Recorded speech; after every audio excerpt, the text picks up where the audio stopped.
toutes et bonjour à tous. Je vous propose des vidéos courtes et ludiques dont le but est de vous familiariser avec l'astrologie. Pour ce rendez-vous, j'ai choisi de vous parler de la Lune, notre beau satellite.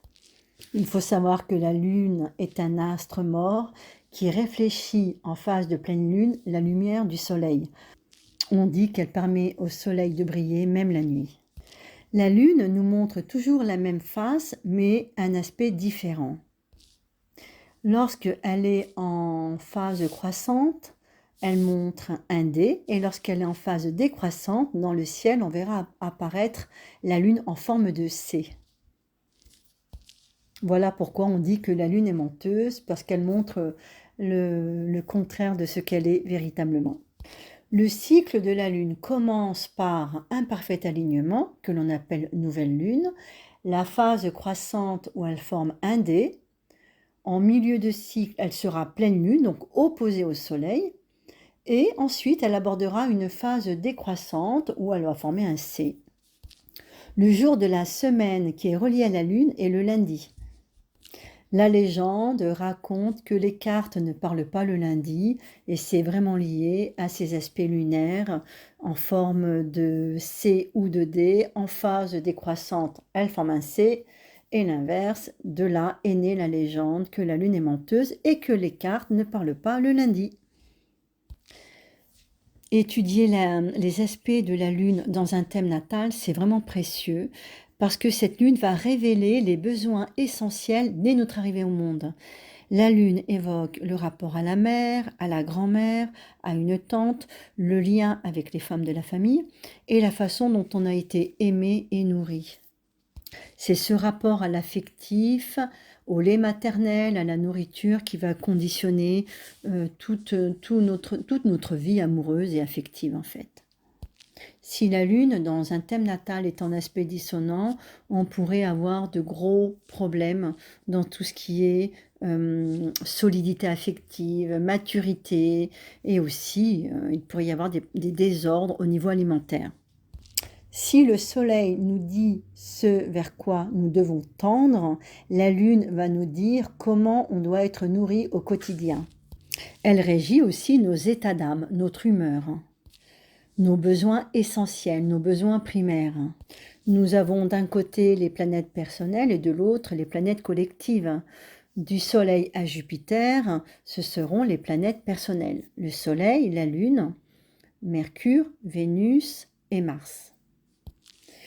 Quant à Jupiter, Saturne, Uranus, Neptune et Pluton, elles vont nous renseigner sur tout ce qui est collectif. Avant de savoir ce que l'on doit faire dans la vie, c'est quand même très important de savoir qui l'on est et comment on fonctionne. Lorsqu'un astrologue commence une analyse astrale, ici il est astrologue karmique, il va commencer par l'ascendant, pour définir les besoins de l'âme, le programme de l'âme au moment de son incarnation. Très vite, il va s'intéresser à la Lune, avant même de s'intéresser au Soleil. À travers l'étude de la Lune, il va comprendre comment son consultant vit le rapport à l'amour et à l'affectif en général. L'entrée en matière qui consiste à étudier les aspects lunaires pour comprendre l'astrologie, c'est vraiment intéressant. Par exemple, en ce moment, elle est en taureau, on peut réfléchir aux qualités et aux écueils de ce signe. Par exemple, le taureau est un signe placide, est un signe stable, qui a besoin de sécurité financière, qui aime la vie, qui célèbre la vie à chaque instant et qui est vraiment très sensuel. Lorsque la lune est en taureau, on ressent le besoin de sérénité, de paix, de douceur, d'harmonie et de sensualité. C'est une lune qui ne crée pas de difficultés particulières. Le 5 septembre, demain, la lune rentrera dans le signe du Gémeaux, elle va y rester jusqu'au 8, elle va rester le 6 et le 7, et le 8, elle transitera le signe du Cancer. Lorsqu'elle sera dans le signe du Gémeaux, le 5, le 6 et le 7, elle va apporter naturellement un côté fantaisiste, un côté très léger et très insouciant. Cette lune pourrait nous inviter à faire preuve d'humour, à vivre un certain détachement. C'est une lune légère, agréable, souple, adaptable. La lune en Gémeaux pourrait créer une certaine insouciance. Vendredi, samedi et dimanche, les 8, 9 et 10 septembre, la lune va parcourir le signe du Cancer. Le Cancer est un signe très vulnérable au niveau émotionnel, très sensible, et la lune régit le signe du Cancer, donc on dit qu'elle est chez elle. Une lune Cancer peut nous rendre très sensibles, très réceptifs et peut créer une certaine vulnérabilité émotionnelle, des sautes d'humeur et un besoin de nous sentir dorlotés, cajolés et choyés. Lorsque la lune est en Cancer, on peut avoir envie de rester chez nous, bien au chaud, dans notre maison, de l'aménager autrement, de cuisiner. La lune en Cancer, le Cancer est aussi relié à la nourriture. Et la lune en Cancer nous relie aux choses simples de la vie. Faire son jardin, cuisiner, rester chez soi, être en petit comité avec les gens qu'on aime. Lorsque la lune va parcourir le signe du lion, on sera plus relié au fait d'être reconnu, au fait de clamer haut et fort ce que l'on ressent. La lune en lion nous invitera à faire notre discours. Donc c'est une lune assez extravertie et très chaleureuse. La difficulté d'une lune en lion, surtout dans un thème natal, ça peut être la fierté, une tendance à l'orgueil et peut-être la mauvaise foi. Mais c'est une lune vraiment théâtrale et c'est une lune qui apporte beaucoup de beauté et une capacité à attirer l'attention dans nos moindres faits et gestes. C'est une lune de théâtre, de cinéma, d'expression appuyée d'un idéal. C'est une lune qui rayonne. Aux alentours du 13 septembre, la lune va parcourir le signe de la Vierge. Elle va nous apporter de façon automatique une capacité à douter de tout et surtout à douter de nous-mêmes. La lune en Vierge, pratique, pragmatique, prudente, peu sûre d'elle. Les quelques jours où elle sera en Vierge seront des jours très intéressants pour revoir notre organisation et notre gestion. Elle pourrait aussi créer une vulnérabilité au niveau nerveux. Il faut faire très attention quand la lune est en Vierge, on ne supporte pas le stress. Ça peut nous donner véritablement des maux de ventre. Avec la lune en Vierge, on est dans une période pratique, pragmatique, efficace, mais il faut quand même faire attention. On doit absolument s'éloigner de toute forme de tension. Lorsqu'elle arrive en Balance, c'est une lune qui, de façon naturelle, est élégante, polie, bien élevée, qui aime une certaine élégance de comportement. Et c'est une lune qui donne beaucoup de goût, un côté esthétique très fort, et la nécessité de trouver l'équilibre et l'harmonie au niveau relationnel. C'est une lune qui est juste et droite, mais qui peut être cinglante. Donc lorsque la lune est en Balance, l'énergie est belle et elle est quand même assez équilibrée. Dans un thème natal, si la lune est en Balance, la personnalité sera très attirée par l'art et la justice et aussi par tout ce qui est esthétique. Une lune Balance dans un thème natal, la personne ne dira pas forcément ce qu'elle pense par peur de déplaire. C'est une lune pleine de charme et qui veut faire plaisir à l'autre. Aux alentours du 18 septembre, la lune sera en Scorpion. Le Scorpion est un signe qui nous invite à mourir et renaître. Lorsque la lune est en Scorpion, on peut avoir un sentiment tragique de la vie. La lune en Scorpion, on peut avoir du mal à lâcher prise et on peut revenir inlassablement sur une difficulté. Il faudra apprendre à lâcher prise et pratiquer ce qu'on appelle la philosophie de l'espoir. Une lune en Scorpion, c'est assez douloureux à vivre, que ce soit en transit ou dans le thème natal. Il y a un sentiment d'angoisse, de danger et une peur inconsciente. La peur d'être réduit en miettes ou d'être abandonné ou d'être détruit. Lorsque la lune est en Scorpion, il peut y avoir des confrontations vraiment violentes. On pourra observer les 18 et 19 septembre cette lune en Scorpion et voir comment on vit cet aspect lunaire. Ce serait intéressant de noter sur notre agenda lune en Scorpion, la date, et voir comment on vit cette journée et le soir, écrire une sorte de rapport sur la façon dont s'est déroulée la journée. On dit que le scorpion a un flair imparable, qu'il aime ou il déteste au moment même où il voit une personne et qu'il ne se trompe que très rarement. Une lune en scorpion, on peut être doté de ce flair imparable, avoir une grande intuition. Et puis la lune en scorpion, ça peut donner un côté très magnétique. Le 20, le 21 et le 22 septembre, la lune va transiter le signe du Sagittaire. On est en lien avec un signe mobile, un signe franc, un signe courageux, qui a beaucoup de projets et qui montre toujours une bonne humeur. Le Sagittaire est persuadé qu'il a une bonne étoile et il a bien raison. Une lune en Sagittaire, ça peut donner un côté très optimiste, un peu fougueux quand même.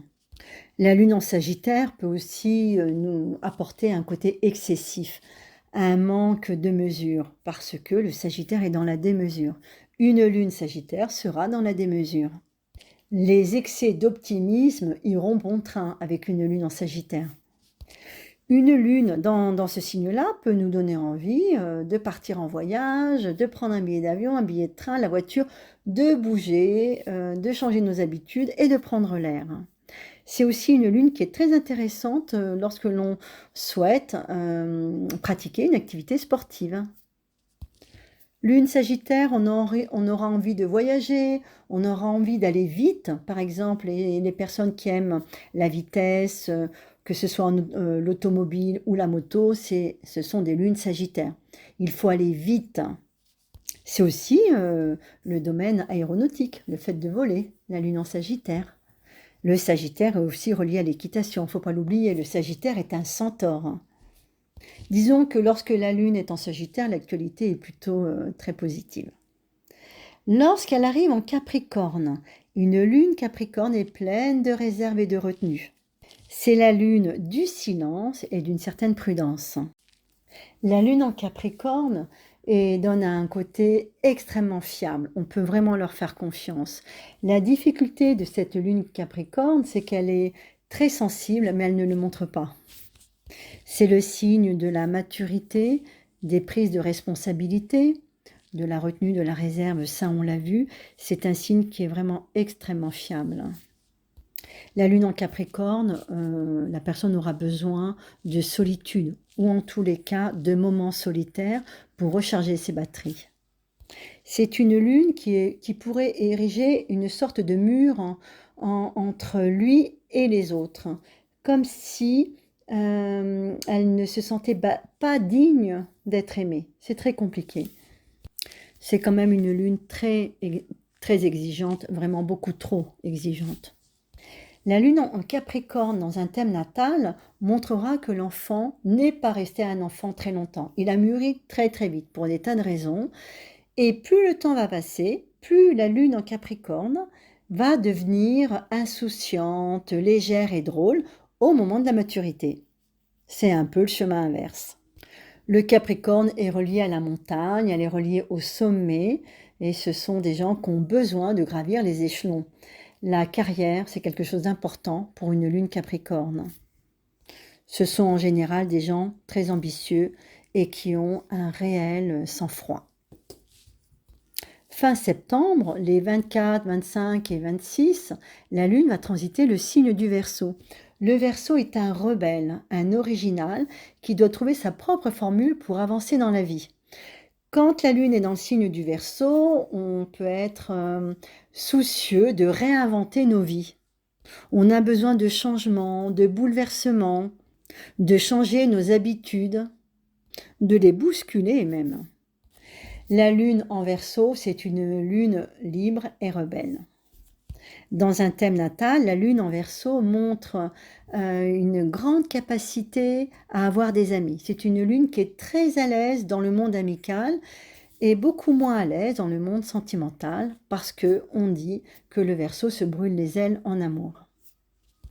Une lune Verseau apporte un certain détachement et dans un thème natal, la lune Verseau montre une difficulté lorsque le contact est trop intime.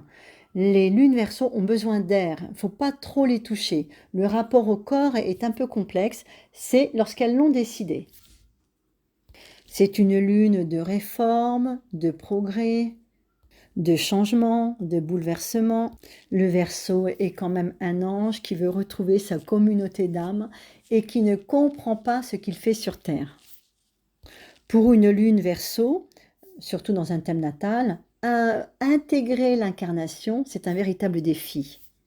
En actualité, cette lune Verseau peut créer de nouvelles idées, de nouvelles conditions d'épanouissement, et puis elle peut aussi tout bouleverser sur son passage. C'est quand même une lune en signe d'air. Une actualité lune Verseau est quand même agréable à vivre avant tout. Elle arrivera dans le signe du Poisson les 27, 28 et 29 septembre. Alors le Poisson est relié à l'empathie, la compassion, la sensibilité à fleur de peau. Le Poisson s'imprègne de son environnement, qu'il soit bon ou mauvais, sans aucune barrière de protection. Lorsque la lune est en Poisson, on est complètement réceptif, absorbé par tout ce qui se passe. Le Poisson est un signe quand même qui peut vivre des grands moments de blues, voire même de dépression. Une lune Poisson peut nous donner pendant quelques jours un besoin d'évasion et un besoin de nous éloigner de toute forme de tristesse ou de tension. Le Poisson est magnétique, sensible, généreux et artiste. L'élément qui lui convient vraiment, c'est l'eau. Pendant ces quelques jours de lune Poisson, on peut aller au bord de l'eau, que ce soit une rivière, un lac, un étang, la mer.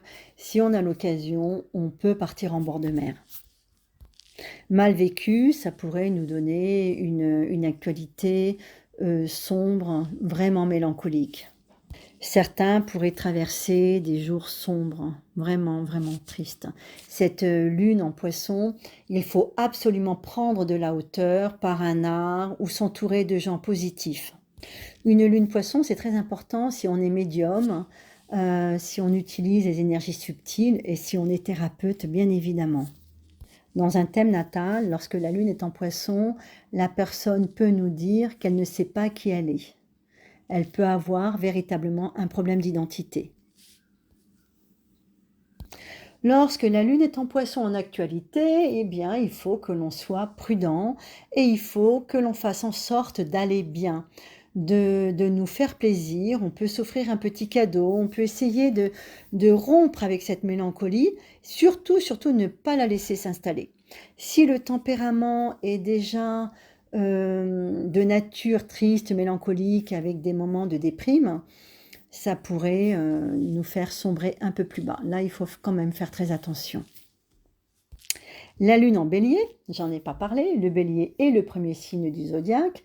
Ça donne des personnalités impatientes, intrépides, qui vont aller là où se trouve un combat à mener. C'est une lune assez masculine. Le bélier est un signe masculin et un signe de feu.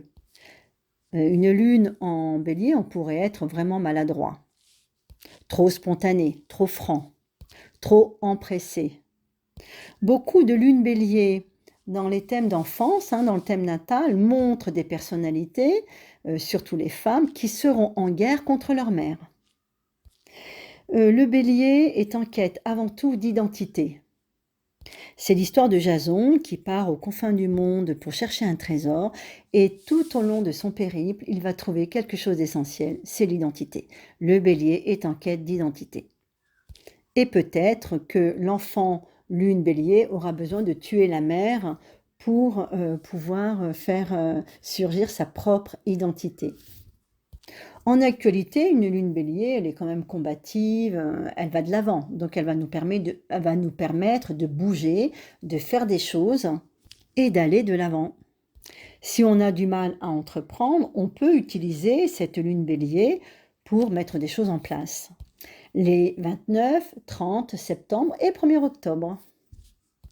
Voilà un petit tour du zodiaque concernant la lune dans ses différents signes, avec ce qu'elle apporte comme actualité. Un peu avant la pleine lune, lorsqu'elle est en phase gibbeuse, beaucoup de gens sont très nerveux, mal, ils ressentent une espèce de gêne. Une lune en phase gibbeuse, donc juste avant la pleine lune, va créer une forte intensité émotionnelle. Elle va créer une sorte d'attente bizarre. On sentira qu'on a besoin d'aller au bout de quelque chose. Elle va créer une nervosité. C'est aussi magnétique. Parce que la Lune nous demande de vaincre des résistances, d'aller au bout de quelque chose, de développer et de promouvoir un idéal. On peut ressentir comme un rapport de force. Donc la phase gibbeuse de Lune est quand même intéressante à étudier parce qu'il y a une attente bizarre, il y a le besoin de faire quelque chose et en pleine Lune, la Lune nous donnera des messages de façon très très claire. La pleine Lune est une pleine lumière. Voilà ce petit tour d'horizon, j'espère que ça vous aura plu, j'espère que vous aurez appris pas mal de choses. La prochaine fois, je vous parlerai de Mercure. À très bientôt!